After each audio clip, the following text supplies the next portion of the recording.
Buenas noches, doctor. En esta oportunidad, mi grupo, conformado por Gabriela Cuaila, Carla Mamani, Sol Hinojosa, Caroline Ilazaca, Marisol Quille y mi persona, quien le habla, Alessandra Galvez, vamos a tener el grato honor de hablar sobre la historia del derecho internacional público.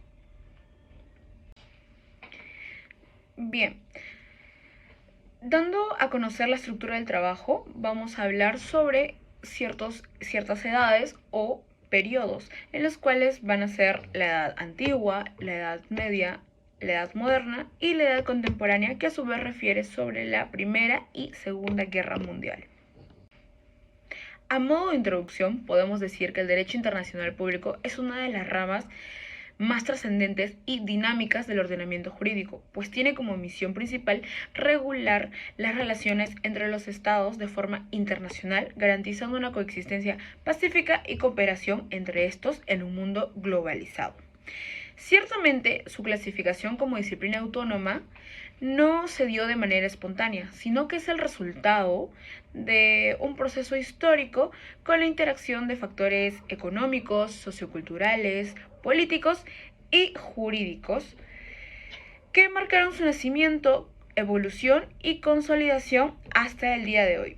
Es así que en este trabajo nos proponemos visualizar desde los primeros conceptos o concepciones de tratados bilaterales desde la antigüedad, pasando por la influencia del derecho romano, la doctrina escolástica de la Edad Moderna, hasta llegar a los sistemas contemporáneos de protección de los derechos humanos actualmente, lo cual refleja todo este camino que ha pasado el derecho internacional público para garantizar o reflejarse en lo que es hoy día, como un cuerpo normativo de valores y principios universales.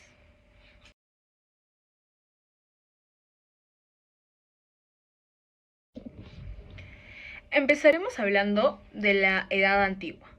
Bien, conocer los hechos históricos de la Edad Antigua resulta fundamental para comprender las bases de lo que es ahora el derecho internacional público, siendo este periodo que abarca desde el año 3000 a.C. hasta la caída del Imperio Romano de Occidente en el año 476 después de Cristo, donde se forjaron las primeras concepciones de tratados y contactos entre pueblos organizados de forma política, dando surgimiento a estas ideas de nación, estado, reinos e imperios. Y aunque todavía no podía hablarse de un derecho internacional en sentido estricto, sí se practicaron diversas formas jurídicas, religiosas y consuetudinarias que de manera incipiente regularon las relaciones entre comunidades lejanas. Estas se vincularon principalmente por situaciones como la guerra y la paz, y esto a su vez desarrolló lo que vino a ser la diplomacia, el comercio y la religión, generando así el origen de lo que sería ahora el derecho internacional público. Bien, en este contexto podemos hablar de dos corrientes históricas. Por un lado, ciertas comunidades tuvieron más tendencia al aislamiento y a la autodeterminación absoluta de los pueblos, pues veían al extranjero como un enemigo natural, y esto sucedía en numerosas culturas, tales como Egipto o la antigua China, que como bien conocemos fue donde surgió esta creación de la muralla china, precisamente para evitar el contacto con extranjeros. Así, también, por otro lado, había una tendencia a lo que venía a ser el contacto y la cooperación, pues así se desarrolló la inevitable necesidad de contacto y relación, primero a través de la guerra y la conquista, y más adelante surgieron las primeras ideas de comercio y cooperación diplomática, lo cual ya evitó esta tensión de aislamiento y generó lo que era la apertura a las comunidades extranjeras. Bueno, como siguiente punto hablaremos acerca de las grandes civilizaciones del Antiguo Oriente. Aquí las primeras manifestaciones de un derecho entre pueblos aparecen, ¿no?, en las grandes civilizaciones del Oriente Antiguo, que son Mesopotamia, Egipto, Fenicia, China e India. Por ejemplo, en Mesopotamia sabemos que esta es considerada la cuna de las civilizaciones, ya que fue también el inicio, ¿no?, de prácticas normativas que sentaron precedentes para las relaciones entre pueblos. Aquí en Mesopotamia desarrollaron, ¿no?, los primeros códigos legales a partir de la costumbre y las decisiones emanadas por los reyes. El más importante de ellos fue el Código de Hammurabi, que fue elaborado hacia el año de 1780, ya que este es considerado, ¿no?, uno de los primeros cuerpos normativos escritos de la historia y al mismo tiempo uno de los mejores conservados. Ahora, pasando a Egipto, ¿no?, se caracterizó por una organización política centralizada y una fuerte diplomacia, especialmente visible en sus relaciones con los hititas. Dentro de Egipto surgieron aportes principales, por ejemplo, en la normalización de tratados de paz escritos, establecimientos de matrimonios diplomáticos para consolidar las alianzas, uso de embajadores y mensajes oficiales y el reconocimiento de la soberanía de otros reinos. Por ejemplo, pasando a Fenicia, esta civilización, ¿no?, se destacó por su papel comercial y marítimo, lo cual la llevó a poder desarrollar normas consuetudinarias sobre tanto el comercio, la navegación y las relaciones diplomáticas. Como ya lo mencioné, Fenicia, algunos aportes importantes fueron los establecimientos de tratados comerciales con potencias vecinas, la creación de puertos francos y normas de navegación y también el desarrollo de prácticas diplomáticas ligadas al comercio. Aquí los fenicios no mostraron que el comercio puede ser una vía pacífica para la interacción entre los pueblos, ya que su experiencia demuestra que el derecho internacional también nace de la necesidad de regular intercambios económicos. Y ahora, con India, en la India antigua, los textos de Dharma y las leyes de Manu contenían, ¿no?, las normas sobre el comportamiento entre reinos y sobre el respeto en tiempos de guerra. También aquí en India hubieron aportes principales, que son, por ejemplo, las normas éticas sobre la conducta de la guerra, el reconocimiento de reglas mínimas de respeto hacia los enemigos y la concepción de la justicia como un universal. Y como último punto tenemos a China.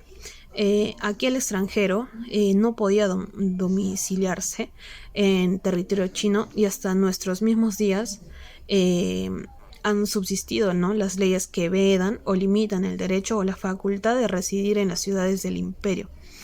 Aquí la Gran Muralla, que cierra, ¿no?, la entrada a la China, se construyó con el único propósito de poder mantener la incomunicación del imperio entre los pueblos vecinos y especialmente con los tártaros, ¿no? Mas no impidió que estos asaltaran el imperio y definitivamente que establecieran en él. Como siguiente punto, hablaré acerca del derecho internacional en la civilización griega. La civilización griega aportó, ¿no?, de manera decisiva a la configuración del derecho internacional primitivo. En el contexto de las polis o ciudades, ya que se desarrollaron instituciones jurídicas y prácticas diplomáticas que buscaban el poder regular la convivencia entre comunidades independientes, pero culturalmente vinculadas. Aquí los griegos no establecieron alianzas defensivas como la Liga de Delos y recurrieron con frecuencia al arbitraje para poder resolver, ¿no?, disputas, evitando así el recurso constante de la guerra. Entonces entendemos así que la experiencia griega muestra, ¿no?, un claro antecedente del derecho internacional al poner en práctica la idea de comunidad más allá de la autonomía estatal. Si bien las polis no defendían su independencia, entendieron que su supervivencia dependía de un mínimo de normas comunes, lo cual esto anticipa, ¿no?, el dilema actual entre soberanía y cooperación internacional, evidenciando así que el derecho viene siendo un puente entre entidades políticas diversas. Como siguiente punto hablaremos acerca del derecho internacional en Roma.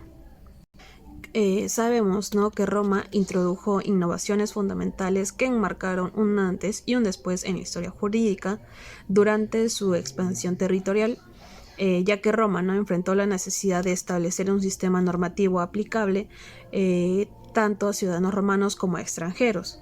Es así como nació el Ius Gentium, concebido esto como un conjunto de principios universales que regulaban contratos, comercio, propiedad y relaciones entre los pueblos. Este derecho no se basaba en la ciudadanía, sino en la condición humana, lo cual, ¿no?, constituyó un avance hacia la universalización de las normas jurídicas.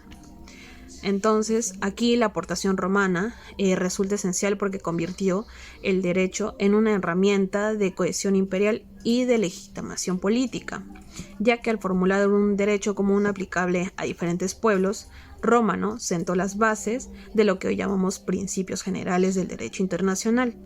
El Ius Gentium refleja, ¿no?, la idea de las normas que no solo pertenecen a un Estado, sino que deben de responder a necesidades comunes de la humanidad. Como otro punto importante es acerca de Grecia en la época romana. Aquí la conquista romana es donde Grecia no perdió su autonomía política, pero mantuvo una fuerte influencia cultural y jurídica. Aquí, ¿no?, los romanos adoptaron numerosos elementos del pensamiento griego, especialmente en la filosofía y la teoría política, que esto ayudaron a reforzar, ¿no?, el desarrollo de un derecho universalista. Aquí la época romana en Grecia no representa un momento de síntesis en la historia jurídica, aunque dominados políticamente, los griegos son los que influyeron profundamente, ¿no?, en la visión jurídica romana, demostrando que el derecho no solo se impone por la fuerza, sino también por el prestigio cultural. Este diálogo entre dos civilizaciones ilustra así cómo el derecho internacional se alimenta de la interacción de tradiciones diversas, creando un marco común que supera las homogéneas del momento. Bueno, y como último punto hablaremos acerca de los principales aportes de la Edad Antigua al derecho internacional público actual. Aportes que hemos podido resaltar son el tratado como fuente formal, practicado por egipcios, hititas y griegos, luego el arbitraje y medición utilizado por las polis griegas para evitar la guerra, otro punto, el respeto, ¿no?, a los diplomáticos y heraldos, antecedente de la inmunidad diplomática actual, el derecho constitucionario marítimo fenicio, que inspiró, ¿no?, el derecho del mar, y el Ius Gentium romano como un germen de los principios generales del derecho internacional, y como último aporte destacar la idea, ¿no?, de un derecho basado en razón natural, heredada, ¿no?, por la filosofía griega y adaptada por Roma. Estos aportes nos demuestran que, aunque fragmentadas políticamente, las civilizaciones antiguas no compartieron la convicción de que las relaciones entre estos pueblos necesitaban lo que vendrían a ser reglas comunes, ¿no? Su legado es así que son visibles en instituciones actuales como más adelante la veremos, que es la ONU, los tribunales internacionales y los tratados multilaterales.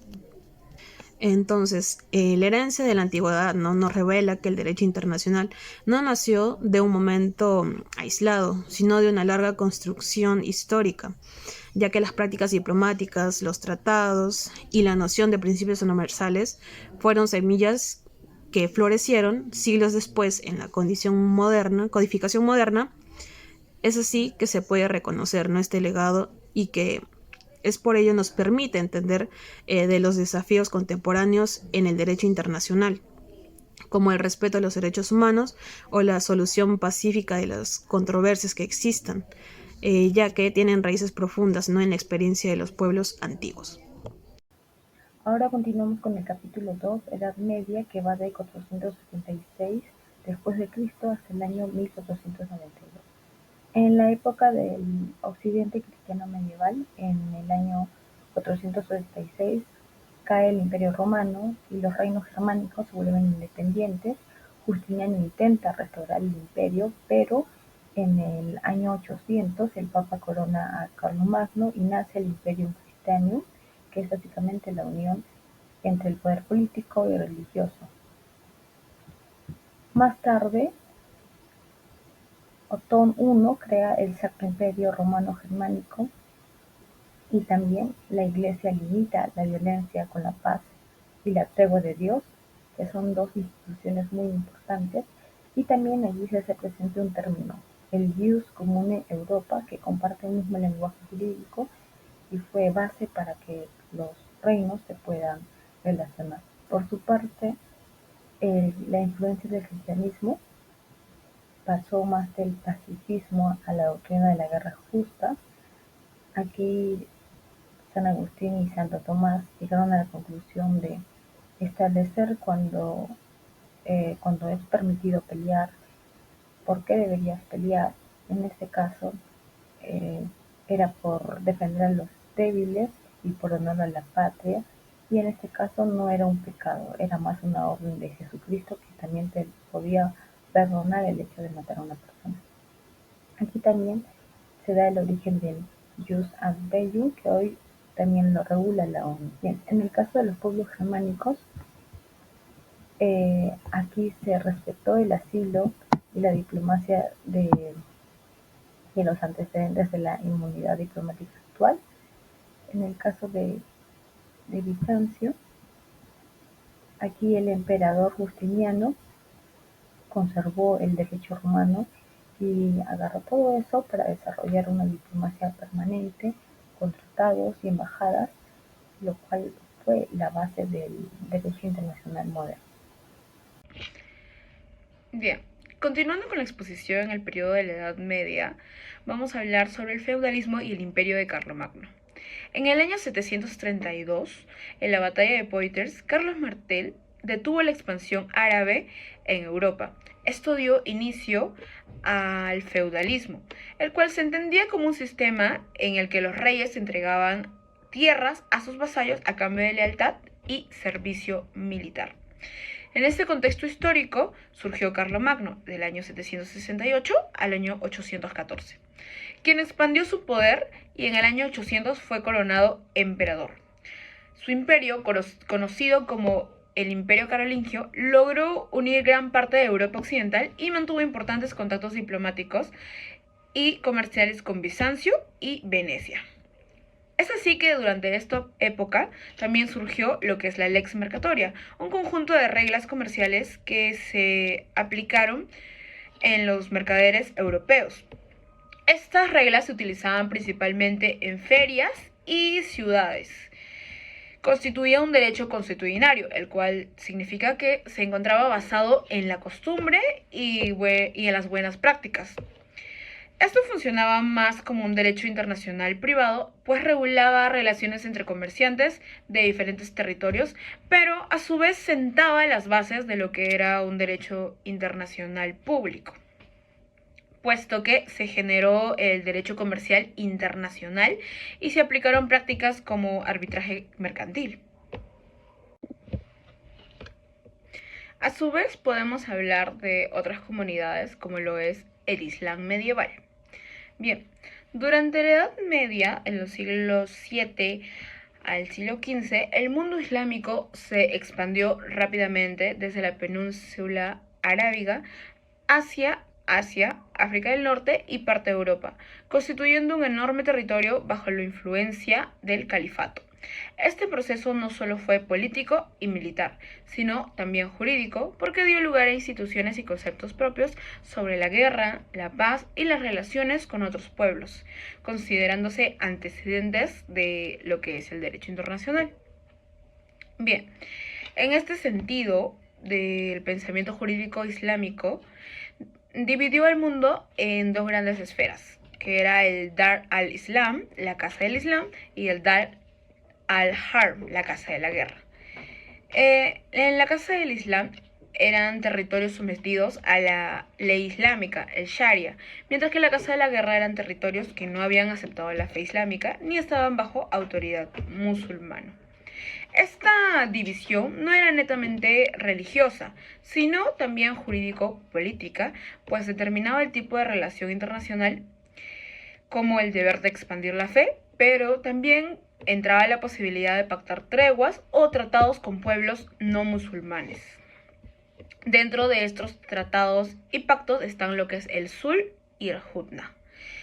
El Sul eran tratados de paz o capitulaciones permanentes con otros estados o comunidades.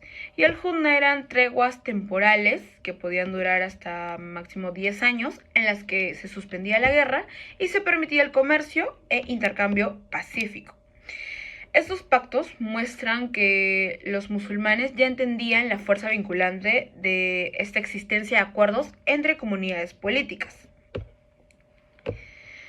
Bien, a su vez también tenían otros tratados o pactos como la protección de extranjeros, que venían a ser el Dima y el Amam. El Dima era esta protección otorgada a los judíos, cristianos, que podían vivir en territorio musulmán y podían conservar su religión y a su vez propiedades a cambio de ciertos tributos que pagasen. El amán era un salvoconducto o permiso de entrada y tránsito seguro para extranjeros o embajadores. Esto ciertamente sentó las bases de lo que ahora podemos decir como la protección diplomática y pues las embajadas en distintos países. También tenían normas sobre la guerra, lo que era el yihad y el derecho bélico. El yihad no significaba solo guerra santa, sino también un esfuerzo espiritual y político que cuando se trataba de guerra armada se ayudó a establecer límites jurídicos, como la prohibición de matar mujeres, niños y ancianos. También protección a prisioneros de guerra que podían ser liberados mediante rescate, canje o misericordia. Y a su vez normalizó o trascendió esta importancia del respeto a pactos y treguas que ya he mencionado anteriormente. Por último, podemos hablar de redes comerciales internacionales que también se dieron en esta comunidad islámica, pues se crearon rutas que conectaban a Europa, África y Asia, y esto dio nacimiento a lo que podía regularse como impuestos aduaneros y se reconocieron derechos de comerciantes extranjeros, además de desarrollarse prácticas contractuales que hasta hoy en día son como las bases del derecho mercantil internacional. Entonces podemos decir que el derecho islámico medieval no solo se priorizó a lo que es una religión o una normativa religiosa, sino que trató de crear un verdadero sistema de derecho internacional para su época, en la cual reguló la paz, la guerra, le dio importancia a los tratados y los pactos y abrió este paso a lo que era la situación jurídica de extranjeros en esta comunidad y priorizando temas como la diplomacia y las relaciones comerciales.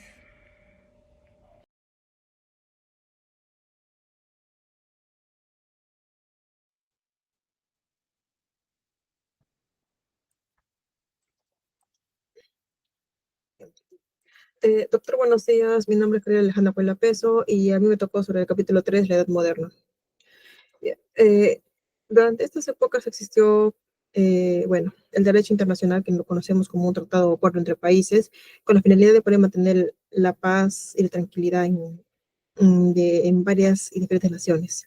Ahora, a lo largo de la historia, desde el año 1500 hasta 1800, ¿no? Hace tiempo existió caos, existió guerras, conflictos, peleas, discusiones, entre otras, ¿no? A su vez también existió lo que es la expansión europea. Sin embargo, Westfalia estableció una paz para todo este conflicto que ha surgido desde tiempos remotos, ¿no? Con la finalidad de que, con la finalidad de que se mantenga un respeto entre los diferentes países. Para Hugo Gorcio, él propuso una idea, que en este caso sería la creación de las leyes, ¿no? ¿Para qué? Para que sea básica para todos, y en este caso habla ¿no? Hablo de por todas las naciones que han presentado estos conflictos. Y también existió lo que es el colonialismo. El colonialismo, ¿qué hizo? Creó reglas, normas en base de los comercios, ¿no? Básicamente, comercios injustos. Ya, ya. Eh, Declarada la paz de Westfalia, que sería el fin de la guerra de hace 30 años, en el año de 1648 se concluyó la guerra de los 30 años, y en vista de cómo se dio el inicio de una soberanía moderna, ¿no? Que en este caso son entre los países. Algunos dicen que él no lo ha inventado, sino que él inventó la soberanía, sino lo que hizo fue formalizar un respeto y una negociación entre ellos.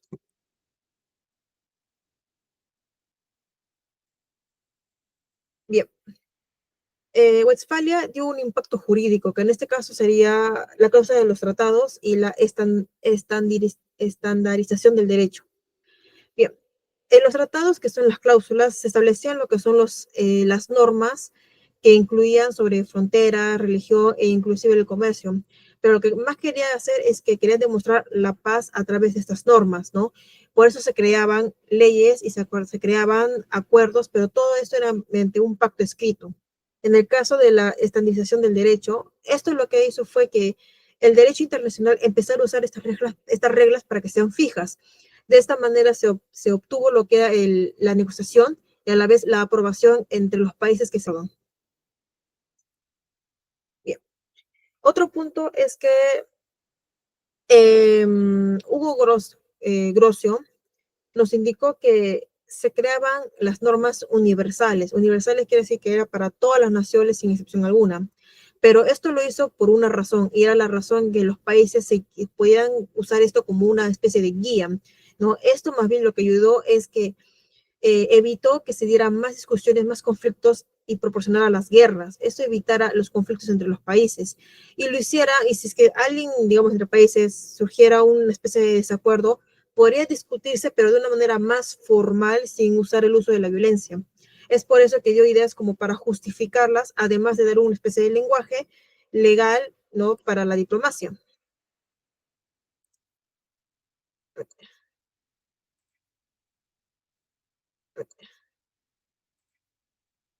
Ya. Bueno, entre ellas, esta influencia que logró Grocio fue las tres. Una que dije son las normas universales, los límites de la guerra y el vocabulario normativo. Cuando hablan universitarios quiere decir que creó leyes que serían aplicadas para todas las naciones sin excepción alguna y que entre ellas se aplicara lo que es la lógica entre los países. Sin embargo, entre los límites de guerra, lo que él hizo es que ayudó a que se hablara de la guerra de una manera más formal sin usar el uso de la violencia, pero que dieran ideas legales para que se pudiera comprender. Y Grocio lo que hizo también es que a través de las leyes que ha creado dio una validez entre países. Y lo que hizo fue crear una especie de lenguaje diplomático y que también se dieran unos reclamos legales. Así, con qué fin? Evitar la guerra.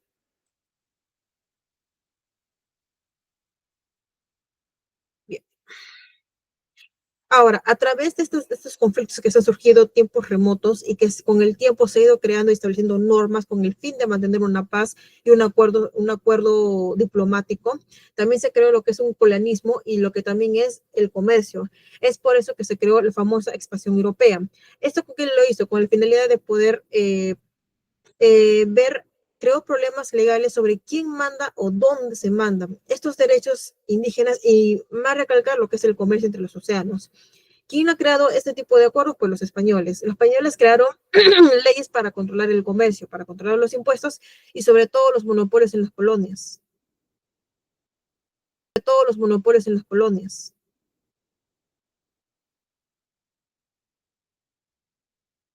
Bien. Luego tenemos lo que es la fusión de intereses y las asimetrías. Tenemos lo que son el mercantilismo y los privilegios, las prácticas jurídicas específicas y el desafío del ius gentium. Primero, en el mercantilismo y los privilegios.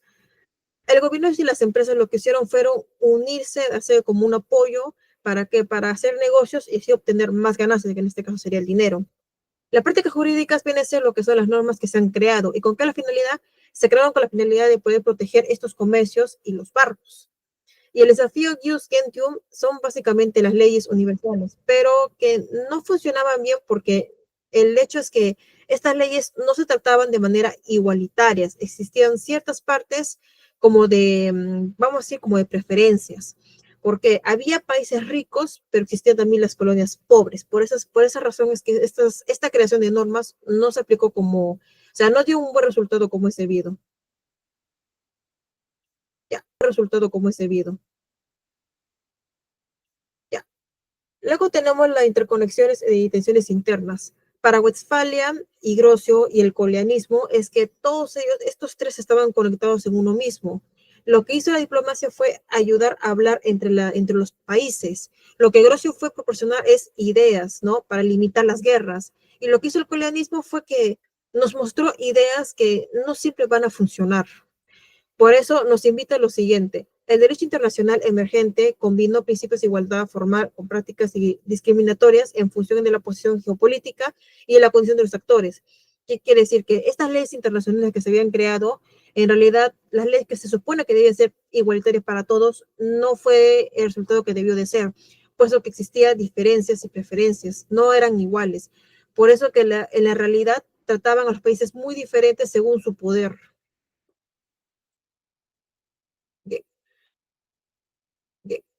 Existía un legado moderno que sería una tensión histórica, una universidad aparente y fundamentos duraderos. En la tensión histórica es que por mucho que se existiera y se crearan leyes internacionales que eran a favor para todos los países, hoy viene a ser desde un pasado en donde básicamente, a pesar de que esas leyes se supone que crearon para todos, no eran iguales. Es decir, estas leyes no se aplicaron con igualdad para todos, porque existió y se sigue existiendo la diferencia. Ahora también la universidad aparente viene a ser que estas leyes no parece que se nacieran y se crearan para aplicarse a todos por igual. ¿Por qué? Porque desde tiempos remotos existió preferencias y diferencias, a pesar de que la ley se supone que se creó para dar la igualdad a todos. Y por último, fundamentos duraderos es que desde tiempos del año 1500 y 1800 se han creado ideas y prácticas del derecho internacional que hasta el día de hoy lo aplicamos. Gracias, doctor, eso sería todo.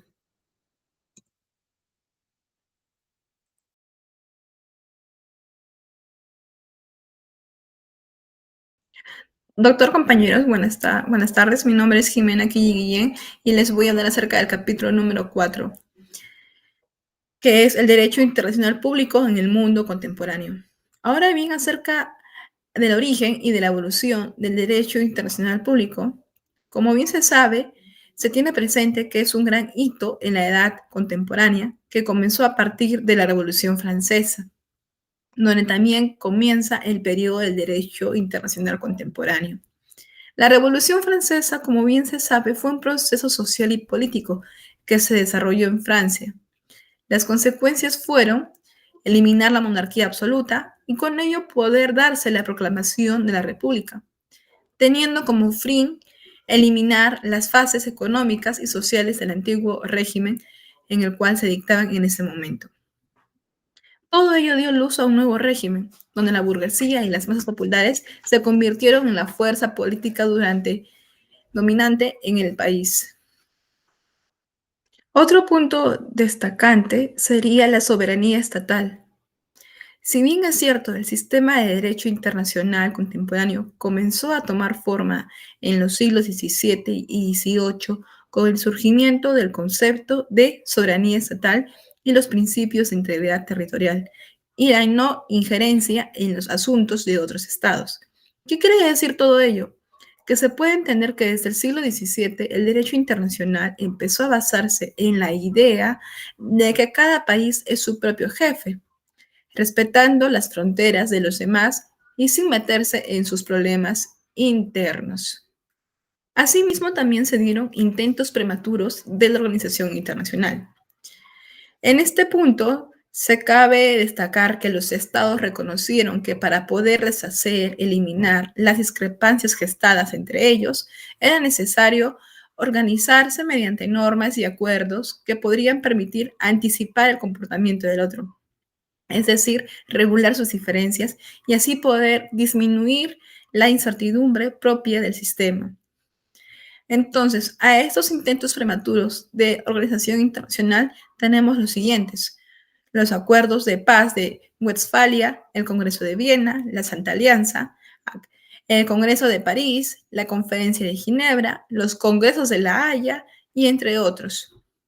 Todo ello fue respuesta a las necesidades que se presentaban en ese entonces. Ahora bien, enfocándonos en el siglo XIX, tenemos a las convenciones de La Haya y las convenciones de Ginebra. Si bien es cierto, en esta etapa el crecimiento del comercio internacional y la diplomacia condujeron al desarrollo de reglas y normas que rigen el derecho marítimo, la inmunidad diplomática y la resolución pacífica de disputas. Si hablamos de las convenciones de La Haya, pues esto fue importante porque se dieron acuerdos internacionales que codificaron las normas.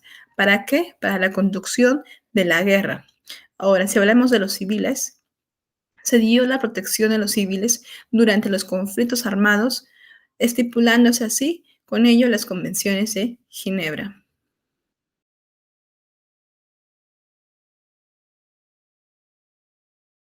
Buenas noches, doctor y compañeros. Mi nombre es Sol Hinojosa Ramírez y yo voy a continuar la exposición hablándoles acerca de la Primera y la Segunda Guerra Mundial. Ahora bien, vayamos a lo que es la Primera Guerra Mundial. En este caso, este fue el resultado de una serie de eventos que fueron causados por la tensión existente entre los bloques. Sin embargo, estos no fueron los dos grupos que finalmente se enfrentaron en la guerra. A medida que transcurrieron los hechos y años, algunos países cambiaron de bando. Tenemos a la Triple Alianza formada por Alemania, Italia, Austria y Hungría, y la Triple Entente formada por Francia, Rusia y Gran Bretaña. Ahora bien, continuando con las causas de la Primera Guerra Mundial, tenemos tres. Primero fue la rivalidad política y económica entre las potencias, la expansión de un intenso espíritu nacionalista por Europa a lo largo del siglo XIX y comienzos del siglo XX, que llevó a la formación de las dos alianzas enfrentadas. Una crisis económica en el siglo XIX que impulsó a las potencias a adquirir mercados coloniales para la expansión. Tenemos las crisis que agrandaron el conflicto. La primera vendría a ser la crisis marroquí, que fue del año 1905 al año 1906. En este caso, los marruecos advierten a Francia que Alemania no permitirá su dominación, el nacimiento de la Triple. Tenemos la anexión austríaca de Bosnia-Herzegovina en 1908. Y por último se firma un acuerdo en que Alemania daba manos libres a Francia y Marruecos a cambio de una parte importante del Congo francés. Se fortalece la alianza franco-británica. Ahora, también tenemos las guerras balsánicas en el año 1912 y en el año 1913. Tenemos el asesinato del heredero de la corona austro-húngara. Ahora bien, siguiendo con la exposición ahora de la Primera Guerra Mundial, vamos a hablar acerca de la duración. En este caso, la guerra comienza en 1914 con el asesinato del príncipe que ya mencioné y termina con la firma del armisticio el 11 de noviembre. Ahora, los bandos enfrentados en la guerra fueron los imperios centrales versus los aliados, que vendría a ser Austria, Hungría, Serbia, Italia, Alemania, Rusia, Grecia, Turquía, Francia, Inglaterra, Bulgaria, Japón, Estados Unidos y Rumania, Bélgica. Siguiendo con el bando ganador fueron los aliados o Triple Entente, quienes determinaron su victoria con dos acontecimientos importantes: la unión de Estados Unidos a sus tropas en 1917 y la guerra civil en Rusia, que obliga a este país a salir de este conflicto. En los años de la entreguerra, luego de que la mayoría de los países europeos quedaron en crisis, principalmente Alemania, que vivió una terrible inflación, esto causó el descontento de la población y a la vez el resurgimiento del pensamiento nacionalista, que dio lugar para el triunfo de dos grandes corrientes, el fascismo y el nazismo.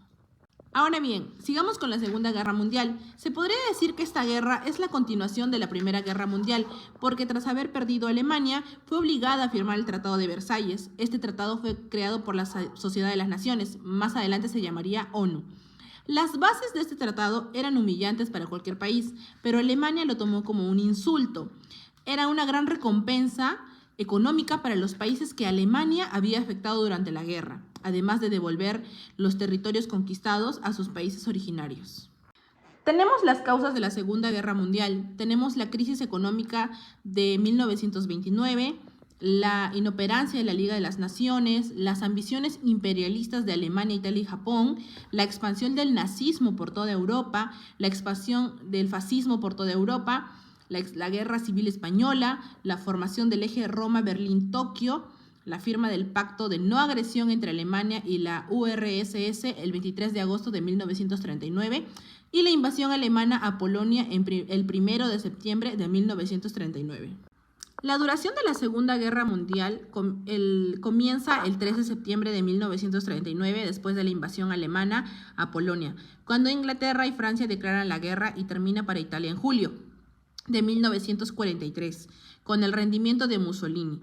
Para Alemania, el 8 de mayo de 1945, después del suicidio de Hitler. Y para Japón, el 2 de septiembre, después del bombardeo atómico en Hiroshima y Nagasaki.